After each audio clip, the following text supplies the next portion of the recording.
And here we go on this Monday. It is the first day of August 2022, 6 p.m. straight up. You are in the midst of Real Talk Memphis. Glad to have you with us. I am your humble host, Chip Washington. I'm glad to be here. I hope you had a good week. Did you enjoy the rain we had over the weekend? Not a lot of rain yesterday, so we've been complaining about it. We needed it, and we got it. Today was a nice day on the back end of it. Not too warm, but it's August, okay? So understand that it's going to be hot again this week, maybe after tomorrow.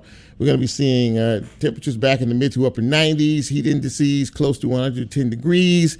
You know the song, right? Same song, different day. So just be careful out there in the heat.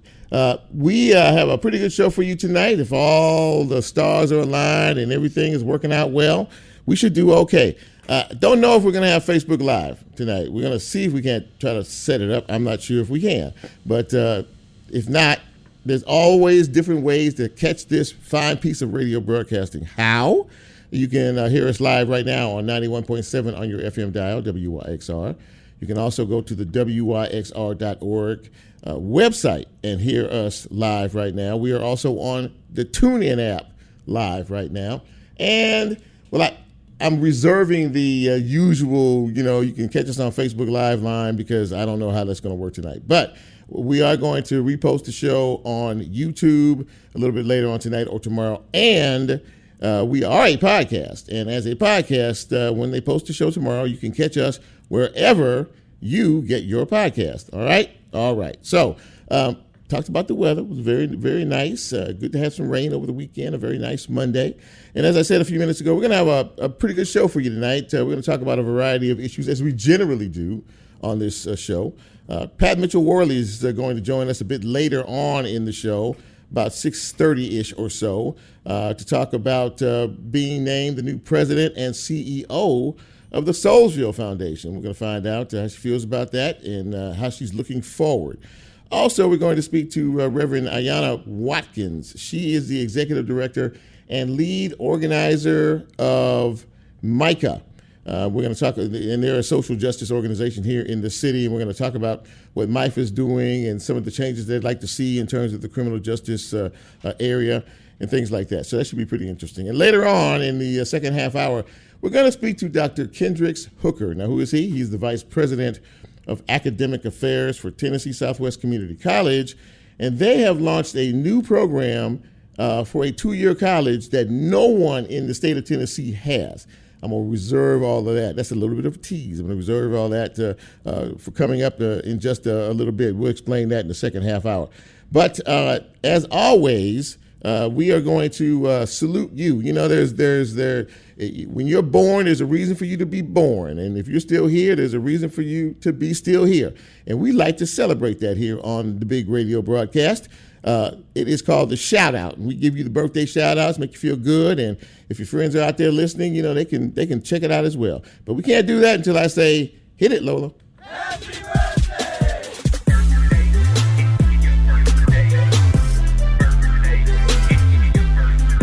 Happy birthday, happy birthday, happy birthday. Going out to Melinda White. Tony Bologna is celebrating today, as is Lisa Catron. Danny Sidney Jr., happy birthday to you. Tiffany T-Salt, happy birthday. Desiree Hunter.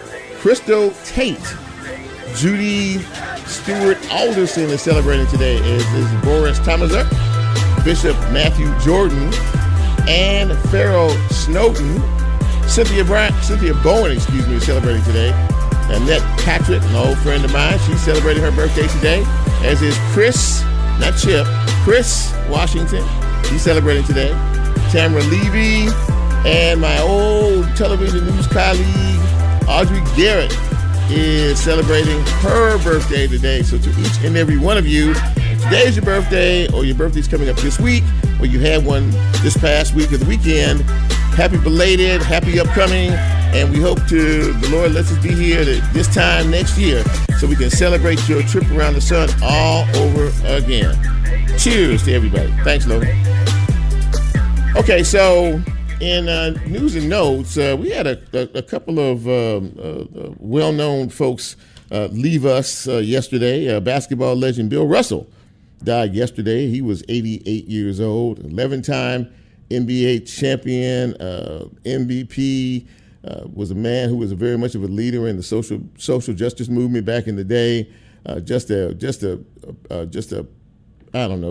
avalanche of condolences to him, on his passing. He was a very, very well thought of man who cared more about you than he cared about himself, and that's being selfless, not selfish. We also found out later on yesterday that Nichelle Nichols, now I don't know if you're as old as me, but Nichelle Nichols played Lieutenant Uhura on the Star Trek, the original Star Trek. She died yesterday at the age of 89. Now, I think William Shatner, he's still alive, and he's like 91, 92. But she was, I guess, the first black, female in a role like that. And, all of us had crushes on her back in the day because she was, I used to wear those little short outfits, kind of like when Lola comes in sometimes. Anyway. Well, anyway, our sincere condolences to the passing of those well-known personalities. So there is some follow-up in terms of Pastor Reverend Dr. Eason Williams' death a couple of weeks ago. The 3 15-year-olds who were involved in charge with first-degree murder were in court today, looking for a decision as to whether they're going to be tried as adults or they're not, or they're going to, stay in the juvenile court system. Well, the judge delayed his ruling on that today. He said he was giving the attorneys more time to collect their documentation. So, we'll see how it plays out. But that's the big question. The big question is, and I asked you guys this before, what do you think? Do you think these 3 15-year-olds should be tried as an adult, or should they go through the juvenile court system? There's a lot of passion on both sides of this particular issue. So we'll see how it all breaks out. Now, speaking of Reverend Dr. Artura Eason Williams, her funeral arrangements have been made. Tomorrow, there will be a wake for her at a funeral home in West Memphis. I'm sure you can go to any one of the sites to find out exactly where that is. That goes on tomorrow. And then her funeral will be Wednesday at 10 a.m. at St. Paul United Methodist Church in Lakeland. So if you want to pay your respects, to her in that situation, please feel free to do so. I mentioned the heat a few minutes ago. Well, it's still blazing in pretty much most of the country, but on the back end of that, there have been several places that have seen some extraordinary flooding. Now, out west, it's so hot, wildfires are raging from California all the way into, up to Washington State and Oregon, California. They are really going through it as far as wildfires are concerned because it's been so dry out there. As far as a little bit further east, maybe east of the Mississippi, we've heard a lot about flooding. Flash flooding is a big issue. In Kentucky in particular, the state has so far confirmed 35 people have died as a result of flooding the last couple of days, and they say that there's a lot of folks still missing. So, prayers up to the folks, out there in the state of Kentucky, because it's a bad, bad, bad situation. Let's see here. By the way, today was the first day of school for the school teachers, the Memphis City and Shelby County schools. Teachers returned to the classroom today, which means that the young folks will be back 1 week from today. So school officially starts for the kids next Monday. But for the teachers, they are back and getting ready to go. Did you know that today began Tennessee Grocery Tax State Holiday for the entire month of August? That's right. You can save on dairy, produce, and other things like that. But the exemptions, let me just give the exemptions. The exemptions that don't fall under that are alcohol, prepared food, tobacco, diet supplements, and candy. I mean, still a pretty good deal. There's a lot you can buy with that. I mean, so get out there, and it's like I said, it's a tax-free holiday on the groceries for the entire month. So take advantage of that particular situation. And speaking of, there is a big election coming up in 3 days. Thursday is election day.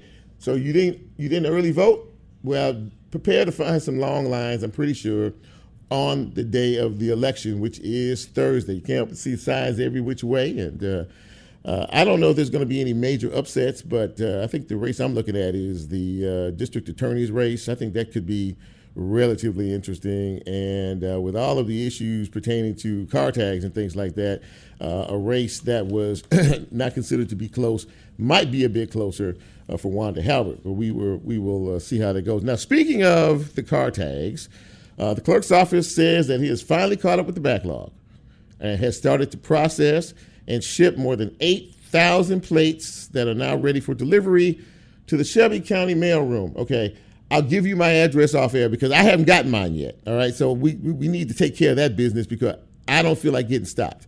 But they say things are slowly moving. The tires are slowly moving through the mud. So hopefully in the next few weeks, we will all be happy, the ones who need these brand new plates. But the blame game still continues. Wanda Halbert had a press conference a couple days ago, and she's still, knocking the mayor's office and the county commissioners because they kind of slapped her wrist and about all this. But it's been a bit frustrating. So hopefully things are on the right track. It was something else I was going to say, but I can't remember what it was, so I won't say it.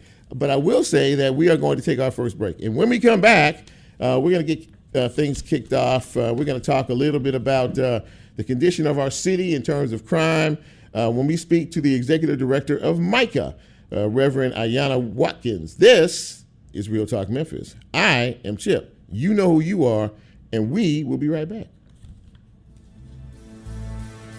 Huh? Nobody's. Oh. Hello, Ayanna, you there?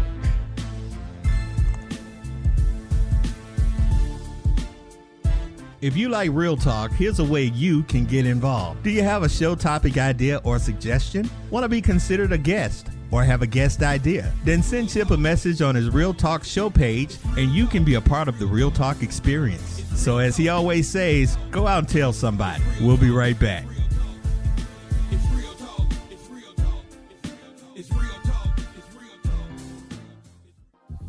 The FedEx St. Jude Championship celebrates 65 years of professional golf in Memphis with a new event that brings the heart of our hometown to TPC Southwind. This year's tournament features the launch of the Soul in One celebration, a festival showcasing Memphis culture, music, food, makers, and more. The event kicks off Wednesday, August 10th at 11 a.m. on Tournament Drive and includes live music from Marcella and Her Lovers, The Privilege, Stax Music Academy, and Brandon Lewis, along with WYXR DJs, as well as a local craft foods market and a family sports activity zone provided by Nike. For more information, visit FedExChampionship.com.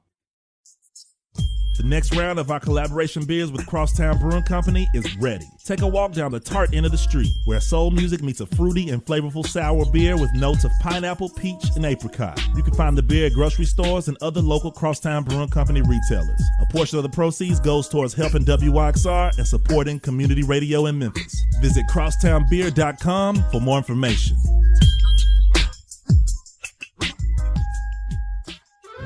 The Orpheum Broadway season presents Harper Lee's To Kill a Mockingbird, August 16th through the 21st. Aaron Sorkin's stage adaptation is directed by Bartlett Sher. Richard Thomas will play the role of Atticus Finch in this Broadway national tour. For more information, visit orpheum-memphis.com.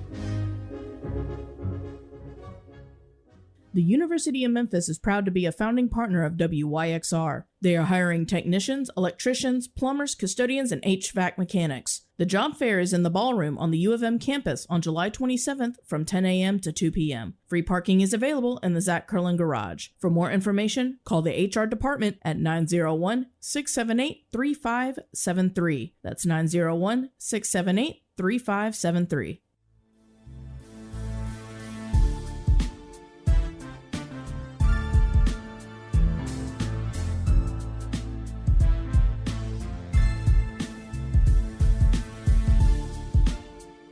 Get Real Talk on the TuneIn mobile app under WYXR, and he's now streaming live on Facebook. And you can also catch a rebroadcast on YouTube. Just put WYXR in the search box and hit subscribe.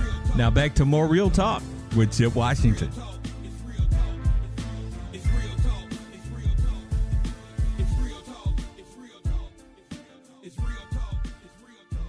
And welcome back to Real Talk Memphis on this Monday evening. It's your humble host, Chip Washington. Very happy to have you with us, and very happy that my first guest is with us. Now, I don't think that there's any doubt about the fact that, we are all struggling with a lot of the crime issues that are going on in our city.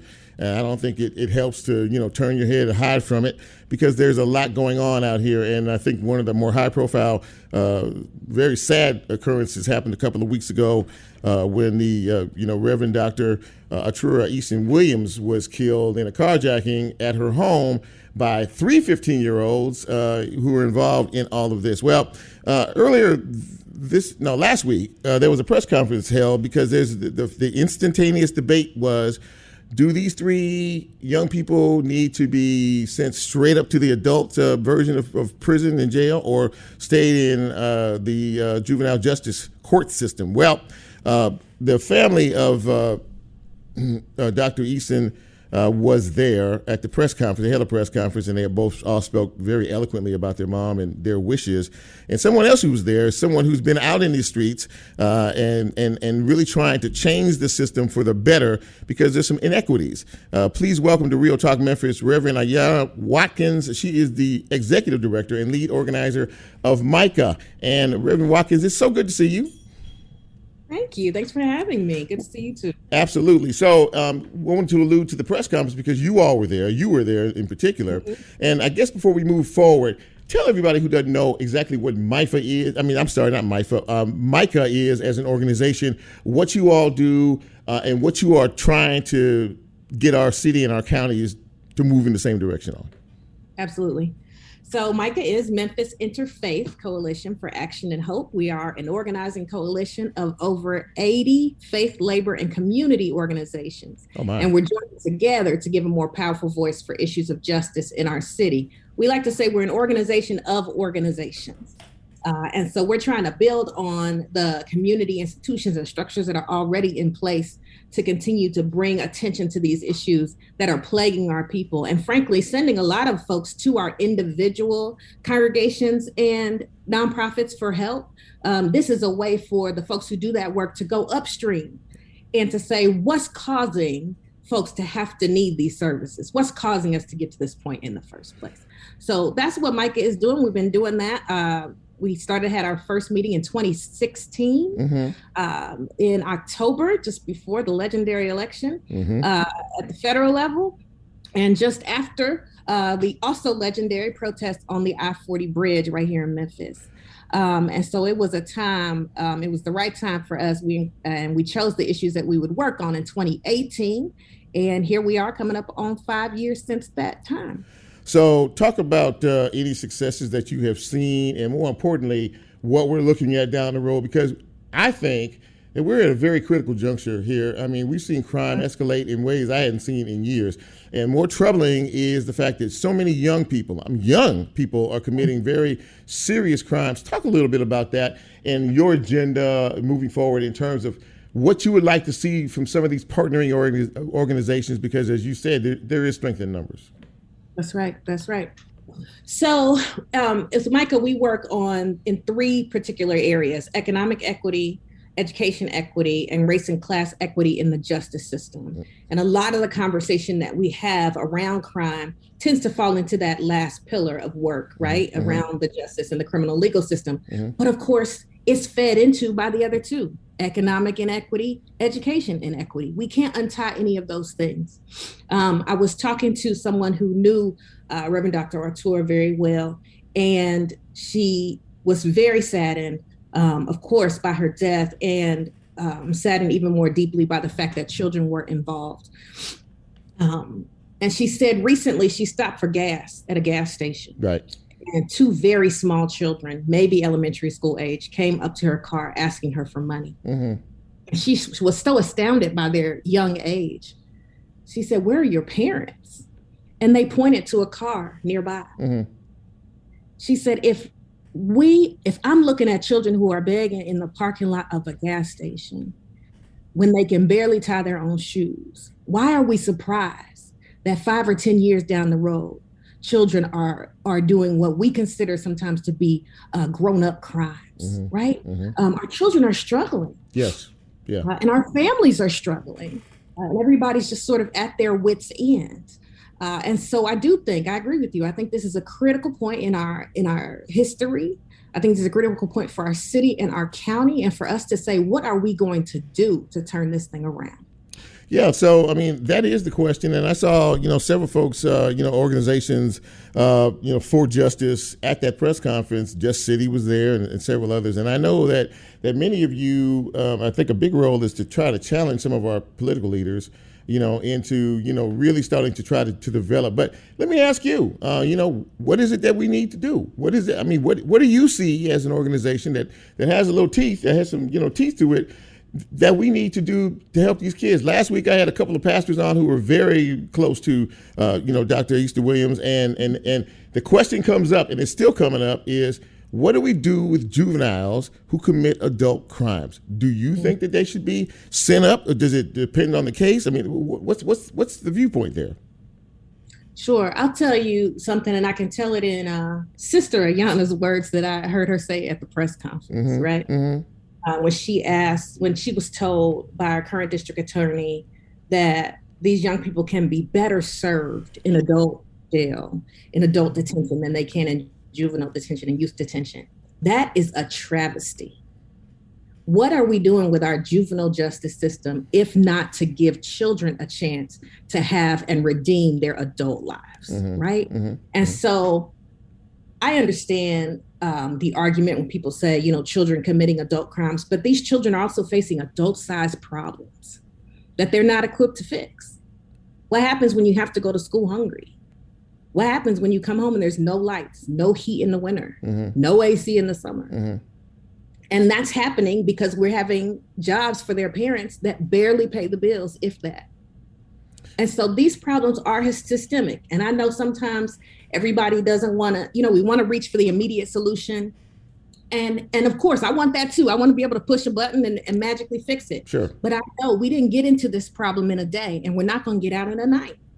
And so if we can really commit ourselves, first of all, to saying, once a young person commits a crime this egregious, how can we meet them with the youth justice system that was supposedly designed for their age group, and say, how can we start the rehabilitation and the restoration process? That's not saying don't put the children in the jail at all. That's not saying they don't need to have consequences for the things that they do. But can those consequences be appropriate for their development, their developmental stage? And beyond that, can we meet them, catch them, interrupt them before they even get to this place? If you're just joining us, we're speaking with Reverend Ayanna Watkins. She is the executive director and lead organizer of Micah Memphis. And that's a very interesting point that you made in reference to the juvenile justice system, because these young people out here committing these crimes, there's no deterrent. I mean, 201 is not a deterrent. I mean, it's like a revolving door around there. And it sounds like you're really advocating for the juvenile justice system, the way they do things. It needs an overhaul. I mean, because maybe they're not. I don't want to put words in your mouth, but is that where you're going with this? I think they need to step it up, and I think they can.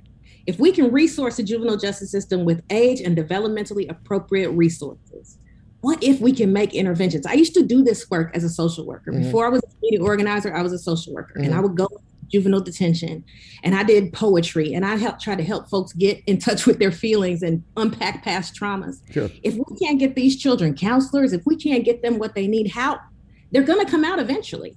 Right? Even if they go to adult jail, eventually they're coming out. Are we going to bring out folks with the equipment to begin to re-enter society with some strength and some do-goodery? Or are we going to leave them with the same pain that they come out with and no resources to lead a different life? Many folks think that a lot of the problems that we see with our young people stem from the fact that they get the love and attention and maybe some kind of respect from the streets, rather from their homes. I don't subscribe to the, single parent, deal like, oh, that's a problem. No, it's not. I know plenty of single mothers who have raised wonderful human, there you go, wonderful human beings. On the serious side, this to me is, I mean, this stays inside me because, we need to love on them. And I hear people say, you know what, this is not a them problem. This is an all of us problem. So all of us together need to start to wrap our arms around this. And I think I hear you saying the same thing as well. The problem is the juvenile justice system as it's set up is, even if you commit a heinous crime like murder, if you're under 18, you stay until you're 18 years old and then you're out. I believe that's how it works, isn't it?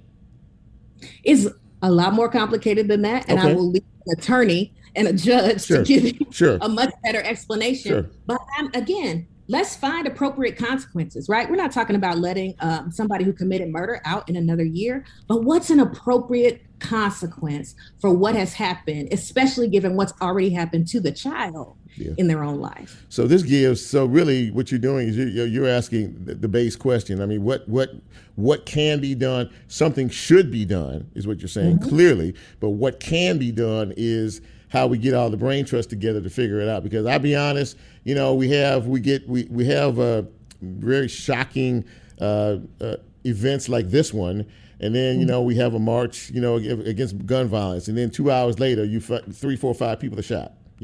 I think there's an availability issue of guns and weapons that is just too free, and I happen to think that some parents do need to kind of know what their kids are doing. I mean, you're living under my roof. I need to know what you're doing. Do you agree with that or no?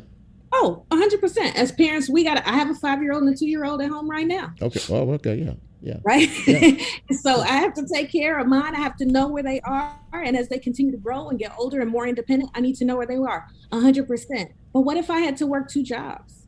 What if I was by myself? Yeah. Where's the village? Yeah. Where's the village to help surround each other and make sure that everybody is watched and kept an eye on, that folks have places to go so that they don't have to turn to the streets for, as you said, this love and this attention and this affirmation.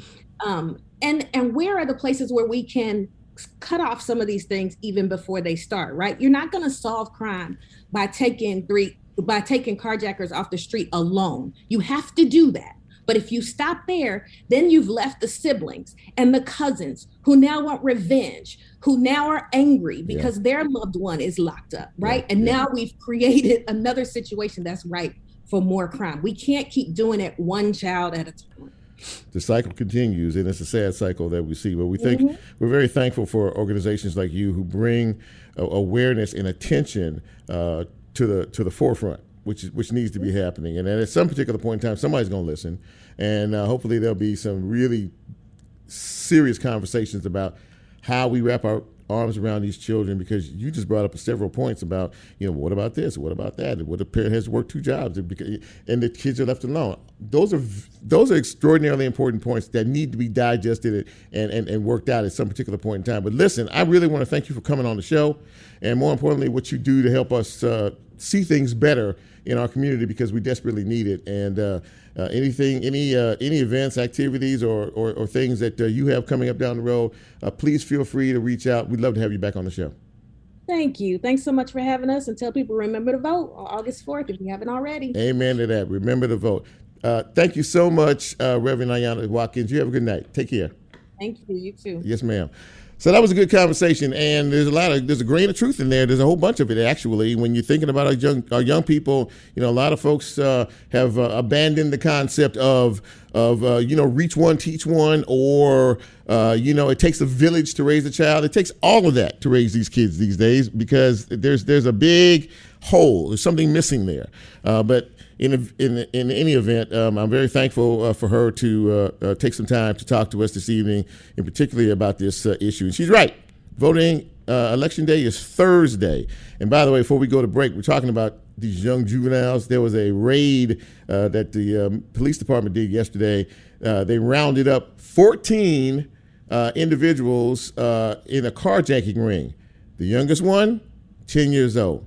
Think about that. We're going to break. When we come back, we're going to shift gears, and we're going to talk about Stacks. That's the music Stacks. This is Real Talk Memphis. I'm Chip. Right back.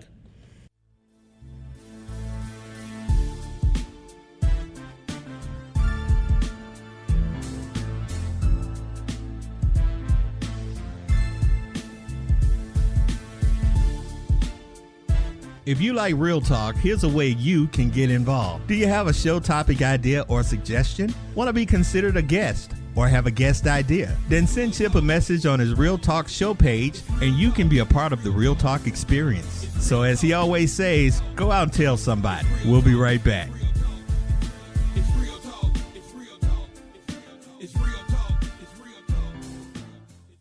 This is Clark Ortiz, co-founder at Crosstown Brewing Company. We are proud to be WYXR's official beer sponsor for 2022. Memphis music deserves Memphis beer. Working with the WYXR team has been an awesome way to support local community radio and foster a deeper connection with music while doing it. Our Instagram and Facebook pages feature all the updates regarding CBC and WYXR's frequent collaborations. Enjoy following along.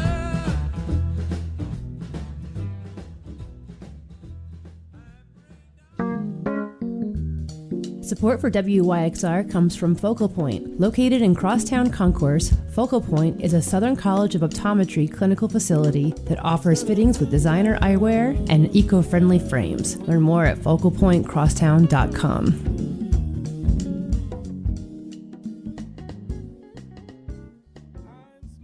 This is Will Goodwin, co-founder at Crosstown Brewing Company. Just like WYXR, Crosstown Brewing supports Memphis music and our neighbors who use their talents to make it. Our beers can be found at our 3,000 square foot tap room right here at the Crosstown Concourse and at your favorite bars, restaurants, and stores throughout Tennessee, Mississippi, and eastern Arkansas. Enjoy.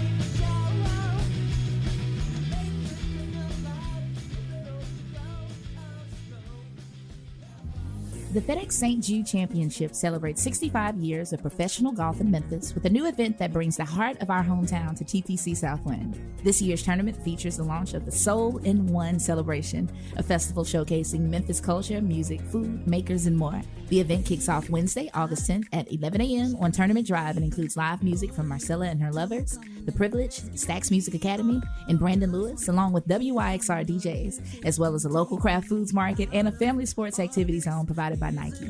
For more information, visit FedExChampionship.com.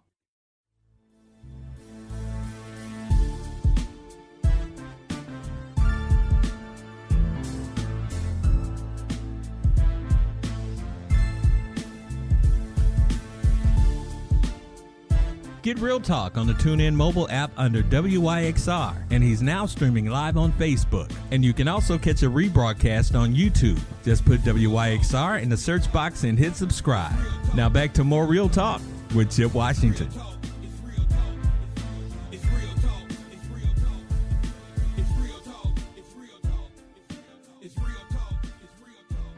And welcome back to Real Talk Memphis on this Monday evening. Very happy to have you with us. I see my brother Michael Washington from Los Angeles, California, checking us out tonight, as well as my friend Diane Towns. And I did see James Winfrey on there as well. So thank you all for tuning us in and checking us out.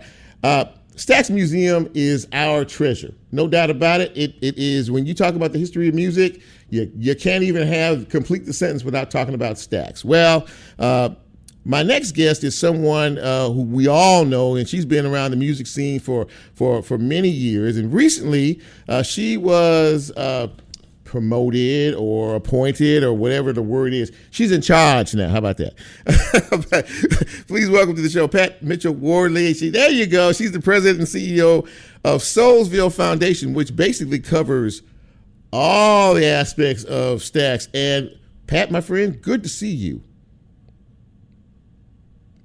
Good to see you too. This is so weird to be interviewed for my position at Soulsville Foundation when my radio show is on WYXR also. Yes. And I'm on the WYXR board. So I am dedicated to this station. So well, that's a good thing. Any opportunity to talk through. That's what I'm saying, and I'm glad I got you. Station reference aside, I'm glad I got you on this show. A lot of folks are very excited for you to be here, and congratulations, by the way, on this. Congratulations, it's a big honor. Thank you. Yeah. Now you were over the Music Academy. Go ahead, Pat. Yes, I was over the Music Academy for the last 4 years, so through COVID.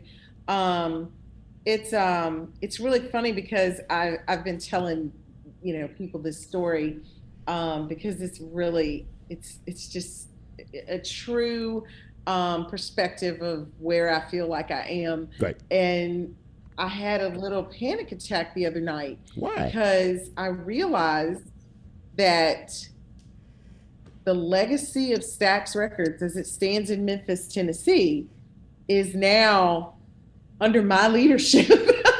Yeah. And it was like this moment where I was like, you're like, I'm in charge. Wow. I'm in charge You of the know? whole thing. Like, I'm in charge. Right? Yeah. And it's just like, oh my goodness, this is something that I love and I love so much and feel so connected to, like a lot of us do. And so just very grateful to be in this position. Well, listen, you've been doing this for a while, as you say, and now you're basically in charge of the whole thing. And I can understand the out of body experience. You sit back and you say to yourself, wait a minute. I'm what? I'm in charge. But so now that you are, and I know I know, yeah, exactly. I know that you're just kind of getting warmed up, but you do know the organization backwards and forwards because you were the associate director of all of this too. So let's take a forward look. In terms of what Pat Mitchell-Worley is looking at, as we move down the road in our various connective tissues we like to call Stax. Well, I think the big things is that SMA gets back to that pre-COVID level as far as interactions and instruction for students. We've done, when COVID numbers go up, we've had students go to virtual. We have been doing COVID testing of students weekly for the last 2 years. Sure. And some families weren't comfortable with their students being around other students. And I feel like that we are past that, that our families have a lot of faith in the work that we do as far as keeping the kids safe. COVID was, very difficult on all of us, everybody, but on the arts programs, it was just like, especially for youth. So I'm excited to get the Academy back to that level that it was at before COVID. Then on the museum side, next year is the museum's 20th anniversary. So there will be a lot of announcements that go with that special year. Sure, sure, absolutely. So there's some surprises coming. Well, we like surprises, so I'm not gonna make you spill it. We're just gonna wait for the surprise to come, and we'll float from there. So, but what you said was, I think everybody's starting to recover from COVID now a bit, and life is starting to return back to how it was pre-COVID.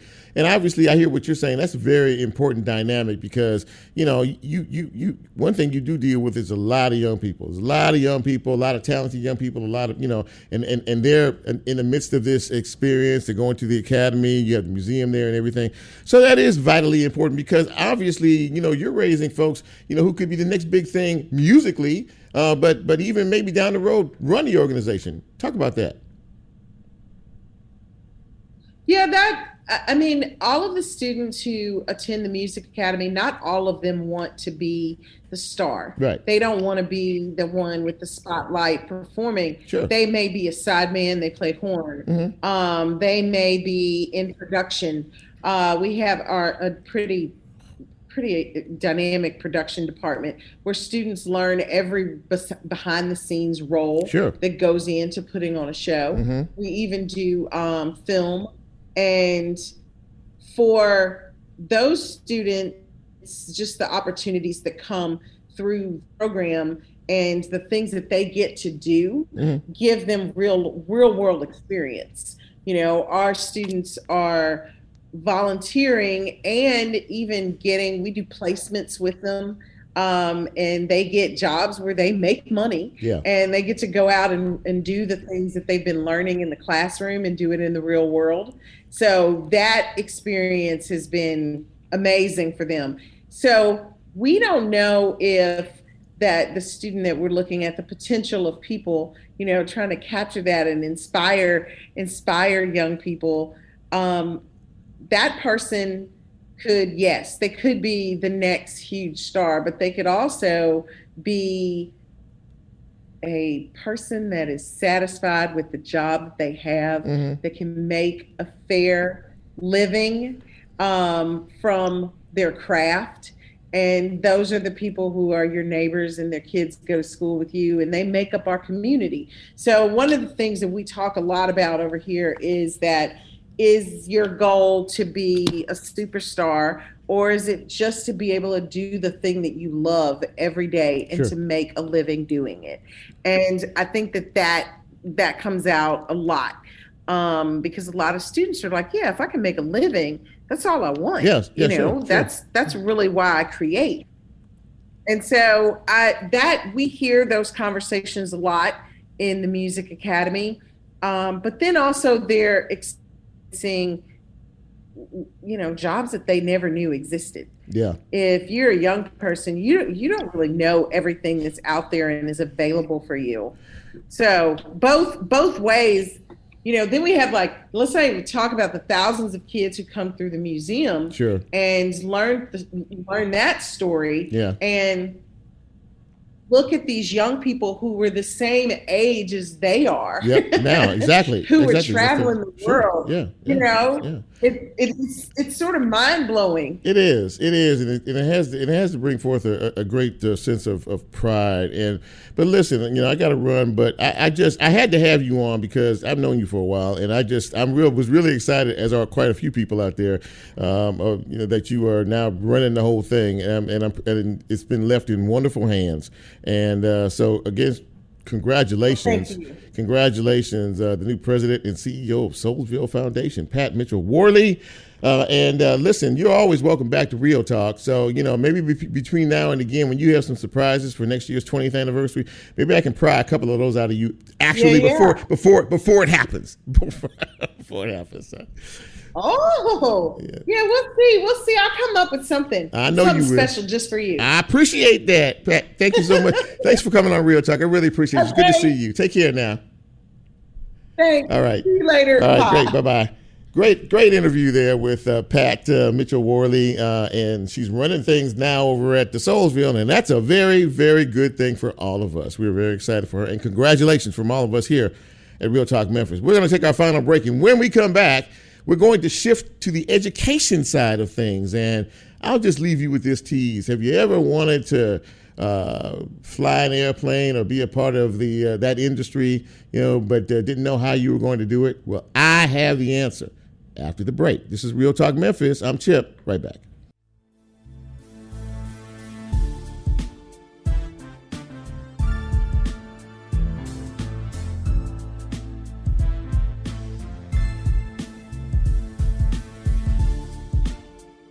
If you like Real Talk, here's a way you can get involved. Do you have a show topic idea or suggestion? Want to be considered a guest or have a guest idea? Then send Chip a message on his Real Talk show page and you can be a part of the Real Talk experience. So as he always says, go out and tell somebody. We'll be right back.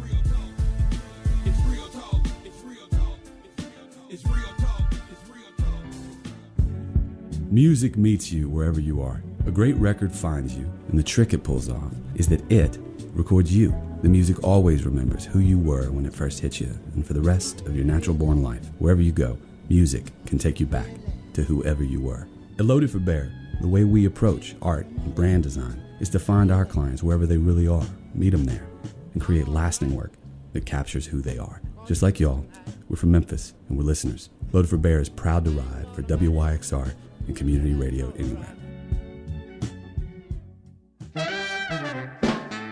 Clarion Security is proud to sponsor WYXR, and they are hiring at the Crosstown Concourse. Help protect the place that creates moments of discovery for us all. More information at 901-571-2065.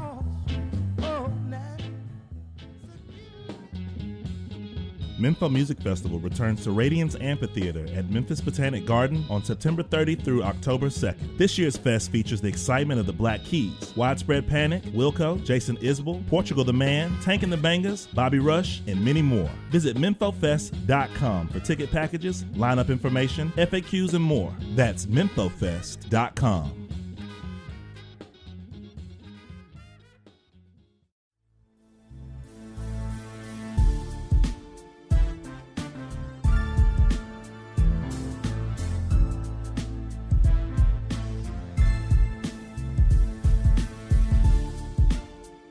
Get Real Talk on the TuneIn mobile app under WYXR, and he's now streaming live on Facebook. And you can also catch a rebroadcast on YouTube. Just put WYXR in the search box and hit subscribe.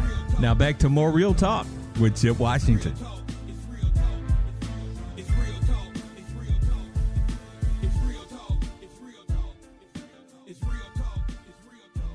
And welcome back to Real Talk Memphis on this beautiful Monday evening. I don't know if I asked, did you have a good week? I hope you had a good week.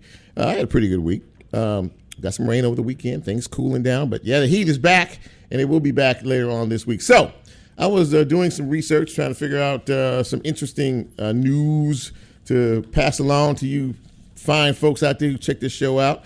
And ran across a story from Tennessee, Southwest Tennessee Community College, about a program that they are initiating, and I'm to understand that it is the only program of its type in a 2-year college in the entire state of Tennessee. And we're going to talk a little bit about that tonight. My guest is a return guest, Dr. Kendricks Hooker. He is the Vice President of Academic Affairs at the Tennessee Southwest Community College. And Dr. Hooker, thanks for coming, man. Thank you for inviting me. I'm looking forward to having this conversation with you. Yes, sir. So, you guys have started an aviation program, which I had to read a couple of times because I was really amazed, because there are right now the airline industry is having its set of challenges with staffing and a lot of other things. But I guess first and foremost, how did you all decide that this was something that you wanted to do, and talk a little bit about this particular course? All right, so the aviation technology program, as you've already mentioned, it's one, first and foremost, it's a program that we're truly, truly excited about. Mm-hmm. It's the first of its kind in our region, because we are actually the first and only community college in the state that has an Associate of Applied Science degree in aviation operations technology. That's great. This particular program has 3 concentrations. It has aviation administration, it has flight dispatcher, and the one that I know most people are excited about is the professional pilot. So these 3 concentrations, we believe, is going to truly, truly assist. You just talked a little bit about the demand right now and the shortage of pilots. So sure. This is our way, our attempt to respond to that. How did all of this come about? We are very fortunate to have 2 retired ex-FedEx pilots that work with us mm-hmm. on our foundation. Mm-hmm. And these 2 gentlemen presented this to us, and they essentially informed us that there would be soon a shortage in pilots. So Southwest, being who Southwest is, it is our responsibility to be responsive. Mm-hmm. And we've done that by creating this program. So again, the level of excitement at Southwest is beyond what I'm even showing right now, but we are ecstatic about what this program could bring to this region. Man, I completely co-sign on everything you just said. I think it's amazing because, I mean, you're offering people an opportunity at a 2-year that you just don't see, and probably, anywhere. And, you have to go through a long, drawn-out process, and I think everything has to do with timing. And you mentioned the 2 members of the board that sort of kind of knew what the signal, what the wind was about to blow in here. And we're still seeing tremendous shortages in the airline industry as a whole. So, I mean, honestly, you can take this, you can almost take this as far as you want to. I mean, and really, to talk a little bit about it, because this is a major opportunity, and it's not just about pilots. It's about, the folks in the background, the folks, there are plenty of opportunities. So talk about that part of it. Oh, absolutely. So our goal at Southwest is to make sure that we are offering programs that will improve the socioeconomic mobility of our students. And therefore, we are collaborating and are in close contact with business and industry just to understand what their workforce needs are. And by having that understanding, we are now in a prime position to create programs such as the Aviation Operations Technology Program to make sure that we are on a consistent basis meeting workforce needs. Mm-hmm. It's important to also note that Southwest is a predominantly Black institution, right? So a program such as this would now make aviation study and flight training accessible and financially feasible for underrepresented and low-income students. Amazing. So that's what we're really, really excited about. It is safe to say the diversity in aviation has yet to leave the ground. So, and exactly. So according to the Bureau of Labor Statistics, African Americans make up only 3% of airline pilots and flight engineers. Stunned when I saw that. Stunned. Yes. And this is there's work to do. Yeah. So, there's work to do. So that's the entire industry. The entire airline is only 3% of folks and African Americans look like me and you that are in this. Yes, sir. It's a very telling thing, and it's a little shocking considering how big this country is. But does that speak to opportunities, or when you hear that, or when you saw that, what did that trigger in you when you saw that number? Just simply, we're doing the right thing, right? We need to do more. Confirmation. It's important for us because again, many of our students they probably have never ever considered being a pilot. Right. So now that they have this program in their backyard, now they can actually see themselves as being a pilot. So that's why we're really excited about this, because this was a program. It took 2 years because it really did take 2 years for us to address all of the concerns and gaps and all of those things. So now we do believe that we have a product that will train students, that will ensure that their workforce ready. And I mean, I can't wait 2 years from now to see students graduate from this program. I just can't wait. Can you see yourself as a college being a feeder band for the local airline industry and even nationally? Can you see this program really at some particular point, based on the success of it, being a feeder school for years to come, for pilots and other folks in the airline industry? We hope so. Again, the goal is to make sure that when students complete this program, that they are workforce ready. And we hope that we have the American Airlines and Delta Airlines knocking on our door for our students. Yeah. It is our goal to make sure that we have the latest and the greatest in terms of technology. We want to make sure that we have faculty members that are trained and that are exposing students to what's happening in industry at this particular time.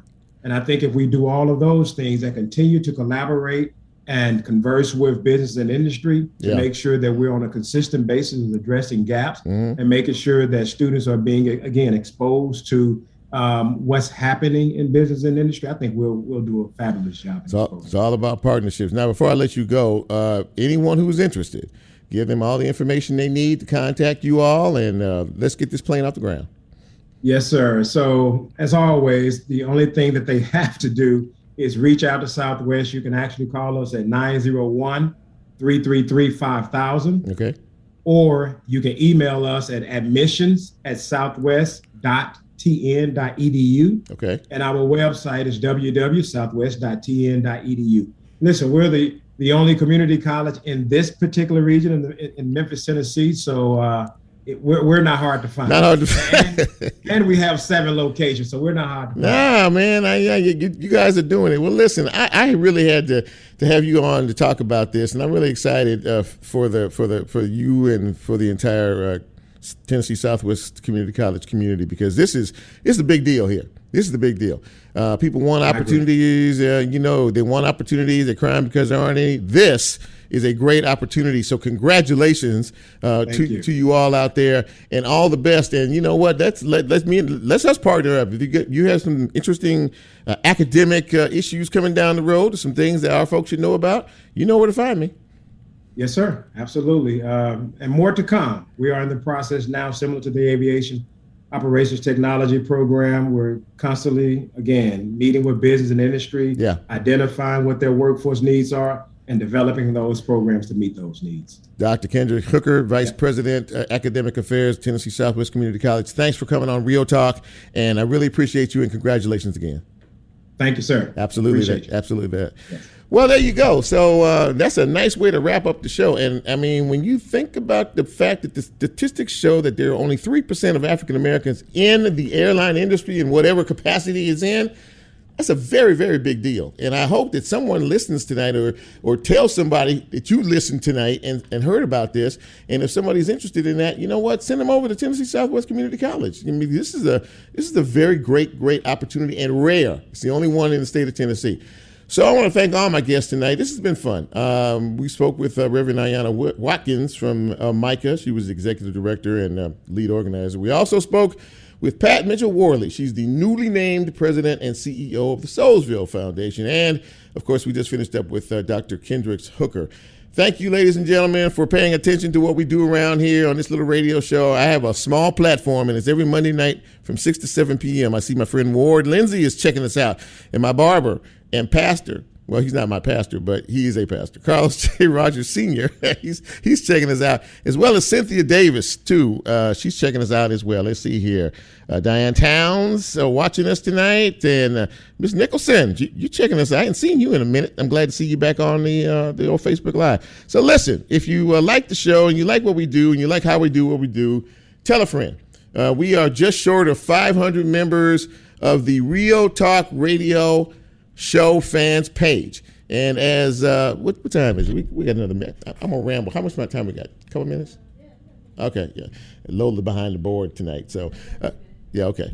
She's keeping the clock on me. So listen, we're trying to do some things around here. We have almost 500 members of our radio fans show page. So you know what?